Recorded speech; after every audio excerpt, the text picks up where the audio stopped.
Koronavirusga dori vositasi Farg'onada tayyorlanishi mumkin. Mana bu idishchadagi dori vositasi koronavirusni yengish imkoniyatiga ega deb aytmoqda farg'onalik yurtdoshimiz. Endi buning ichida 5-6 xil giyohlar bor. Bir nimasi bo'lsa, isiriqlar bo'ladi buning ichida.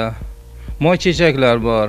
Kimyoviy hech qanday bir nima qo'shganimiz ham yo'q. Bunga bir haligi taqiq bir giyohlardan qo'shganimiz ham yo'q. Kelgan odamlarni davolab nima qildik? Undan oldin o'zimizda bu dorini sinab ko'rdik. Virusdan 7 kunda chiqib ketdik. Allohga shukr, hozir ko'rib turibsizlar. Odamlar keldi, biz yordam qildik. Shu 20-30 dan oshiq davoladik. Shu koronavirus nimasidan kasallangan bolalar, odamlarni katta-yu kichkinalar davoladik. O'zaro endi buni hali hech kim bilmaydi. O'sha tekshiruvga borganda, o'tganda, bo'lganda nimalarda kelganlarni biz davolaganimizdan keyin ular borib analizlar topshirganda analizlari 100% qonda ham qolmaganligini ko'rsatdi. Yurtdoshimizning aytishicha, iyun oyidan buyon bu dori ijobiy samarasini bermoqda. Tegishli joylarga murojaat qilingan. Javob esa kutilmoqda. Hali talablar juda ko'payib ketib qoladi, xudo xolasa.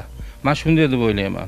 Tegishli idoralardan shu nimalarimiz, ruxsatnomalarimiz kelib qolsa, shu litsenziyalarimizni olib qolsak, shu dorilarni chiqarib elga yetkazishga shu harakat qilamiz. Endi shuni kutmoqdamiz hozir. Farg'onalik yurtdoshimiz tomonidan tayyorlangan bu dori vositasini mutasaddi tashkilot rahbarlari, umuman olganda tegishli soha vakillari bu dori vositasini tekshiruvdan o'tkazib ko'rishsa, agarda bu dori samara beradigan bo'lsa, koronavirus balosidan qutulishning yo'liga aylanadi.